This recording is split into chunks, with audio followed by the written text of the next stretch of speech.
What do Falcons do? We rise up. Welcome to Rise Up Reactions, the show where we talk all things Falcons, NFL, Georgia sports, and in general, the sports news of the day. I'm your host, Dr. Lee Denning, the Golden Hard Knock, and a lifelong sports fan. And I'm coming back to you today, guys. I have finished all of my division thoughts, and what that did leave me with was who I thought was going to win the Super Bowl. I'll link that video at the end, so feel free to go back and watch that one as I talk about my playoff predictions based on my 8 division rank, or not really rank, but 8 division talk videos.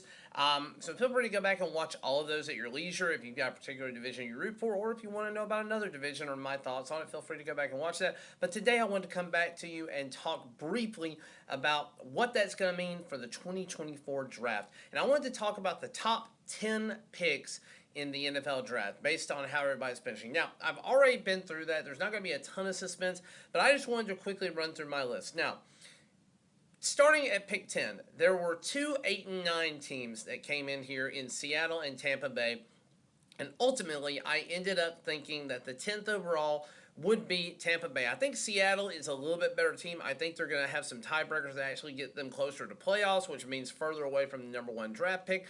And I just see that they're going to be an 8-9 team. But again, Seattle or Tampa Bay, either one could be a winning team.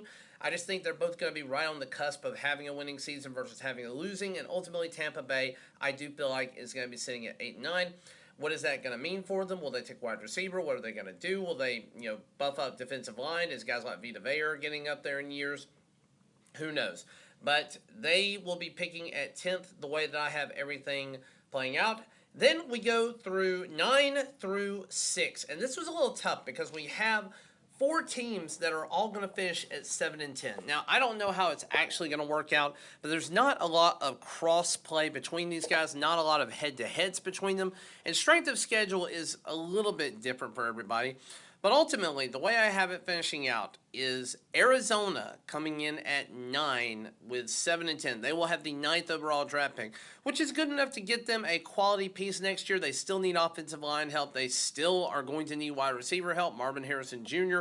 may or may not be the answer for them. I assume he will be a very good piece for them, but we'll see if he ends up being the next Julio Jones or, even next Garrett Wilson in the more recent past. But I do think the Arizona Cardinals' strength of schedule with how many points they're going to score, I think they're going to be in a lot of games. I just ultimately think that it's a tough year for them, and I have them finishing 7 and 10. I don't think that is reflective of how they actually are as a team. I think they are a rising team, not a great team, but a rising team, and they'll win 3 more than they won last year. Then we're going to go to number 8, and this is, again, another strength of schedule thing. I think the Las Vegas Raiders will finish at 7 and 10 and will be the 8th overall draft pick. Kind of the same situation. They will be in a quality position to take an offensive lineman. They need a quarterback. I still don't think that Aiden O'Connell, and unfortunately, I don't think that the wonder that is Gardner Minshew is going to be the answer for them. Although I do think both, at least Gardner can be a quality starter, as evidenced last year with Indianapolis. I don't think he has quite as good of a cast around him, though. I think you've got Devontae Adams and Brock Bowers. And then I can't remember the tight end they took last year, but I remember he was looking good towards the end of the year. And they have a solid defensive line, but it's a question mark everywhere else. This is a team that could win more than 7 games, but ultimately, because of the division, I think they lose twice to the Chiefs. I think they lose or go splitsies with the rest of the division, potentially sweeping Denver, who is going to be later on this list. But, I don't know ultimately what they're going to end up doing. But Las Vegas, I do have going 7 and 10, being the 8th pick in the draft, no longer belonging to the Falcons. We're not doing it a 4th year in a row. If we do it a 4th year in a row, this has been a miserable showing, and everybody in upper management outside of the coaching staff needs to be fired. Number 7, we're going to go 7th pick overall, Washington Commies. I think you're better than you were last year. But better than you were last year is not a high bar to set. This is the team that I think is the most wild card in their own division. I don't mean that as a wild card team. I think they could be in contention for the final wild card spot towards the end of the year, but I do think they're going to fall off at some point. I have losing to the Arizona Cardinals, which gets them ahead, but I have them beating another team that's going to be on this list here in a second. And therefore, they end up going 7 and 10, but they get the 7th spot. Good enough, again. This is a prime spot for offensive line or defensive line play. Prime spot for a true awesome corner if you want to take it. Great position. They are a team that is probably another year away from being a solid competitor. They just got Jaden Daniels. It's going to be a mystery around him right now. Can they keep him healthy? Is FedEx Field going to destroy him as it has numerous other quarterbacks and players? They need to get out of there as quickly as possible. I think they're planning on moving to Arlington sometime in the future. Not Arlington Heights, but Arlington, Virginia. I think they're planning on doing that. They need to get that stadium built ASAP so that they can get out of FedEx and save their long-term investment. And then coming in at 6 with another 7-10, the final of the 7-10 records, I have the Tennessee Titans. Now, initially, when I was thinking through all this, I think the Tennessee Titans are going to be one of the worst teams in the league. That would put them at 6, which again, that's the bottom quarter of the league. But they actually, when I was looking at them on paper, they have a chance to win more games than I thought they did because of their schedule, because of some of the moves that they've made. I think that will be about where they did last year. I think they went 6-11 last year, so they'll be a game better. Will Levis, this will be a proving year for him. He does have weapons. Calvin Ridley may end up being the prime receiver, and maybe D. Hopkins. They lost a ton at running back, though I do have faith in Tajay Spears. I think he should be the prime running back over Tony Pollard. I don't know why they paid Tony so much money to go there, but they did what they did, and they lost Derrick Henry. The loss of Derrick Henry, who has been your offensive piece forever, is going to be huge for them. They're also getting a new coaching staff. I don't think Mike Vrabel deserved to be fired, but it is what it is, and we'll see what happens with them. I do have them finishing 6. So now that leaves us with the top 5 draft picks. Coming in at number 5, the New York Football Giants, coming in at another year of 6-11. And that may sound terrible to Giants fans, but you're going to look better doing it, and you're going to be in a position to potentially draft a quarterback with the number 5 overall pick. Because I'm looking ahead at the teams in front of you, and none of them technically need a quarterback at this point in time, save for potentially one team. And again, that team just took a quarterback, so I don't think that they're going to end up dropping him 1 year in after they picked in the top 3 the year before.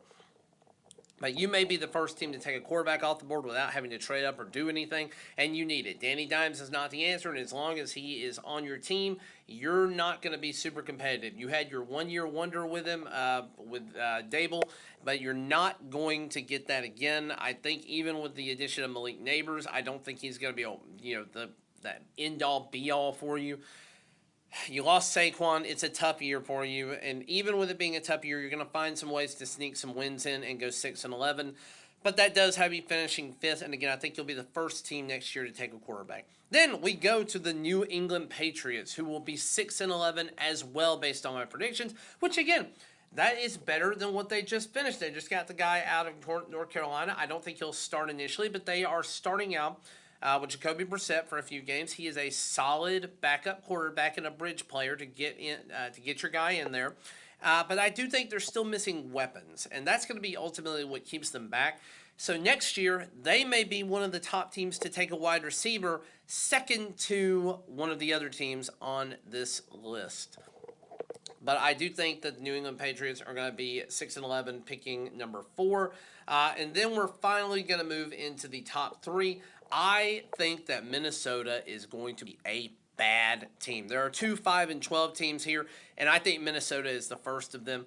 I don't think J.J. McCarthy is going to be it in year 1. You do have Justin Jefferson, who will keep you alive in a number of games. Jordan Addison is there as well. You just paid Jefferson.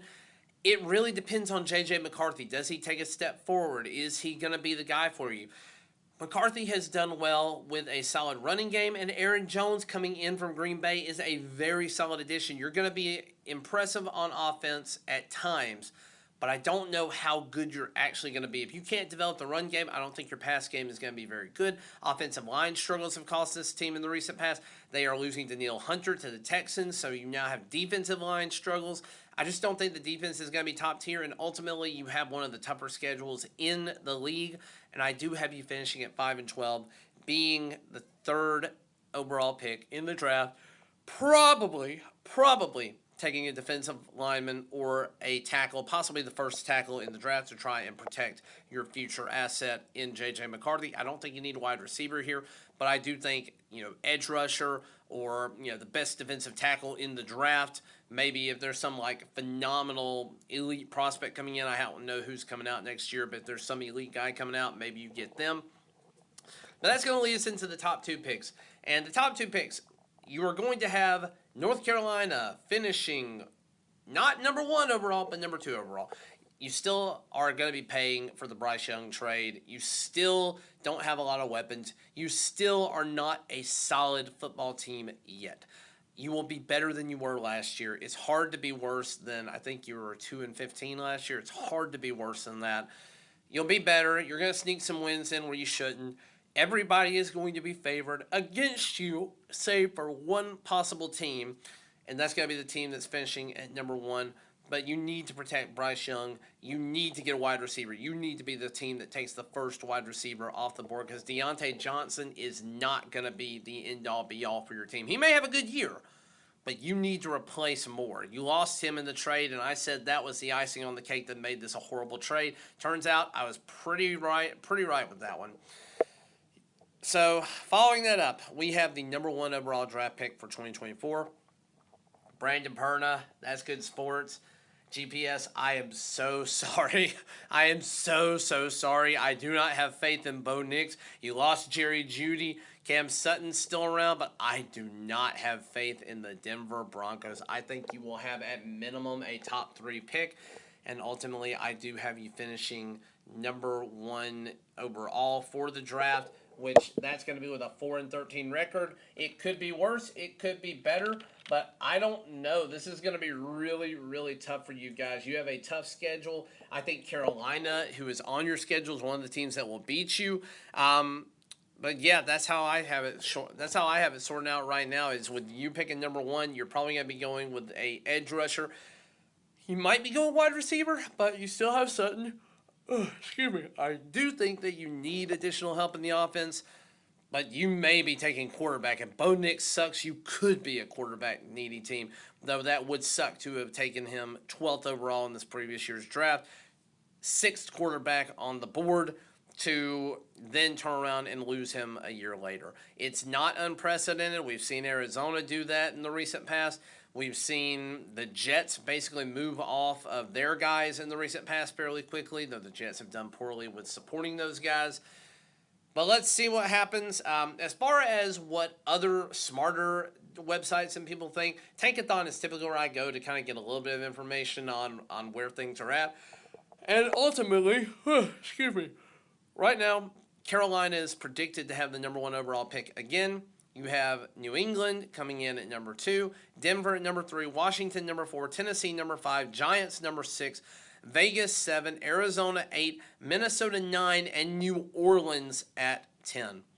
So the only team I think that's in that bottom end that I have that they don't is Tampa Bay over New Orleans. I think New Orleans will have a slightly better year. But ultimately, it looks like we're picking more or less the same teams to finish at the bottom here, just in a slightly different order. Let me know what you guys think down below. I am so sorry if your team is on this list. My team has been there for the last 3 years and what feels like forever. Actually, it's been there for longer than that if you go back all the way to the Kyle Pitts pick back when we had the 4th overall selection. So let me know what you think down in the comments below. As always, rise up.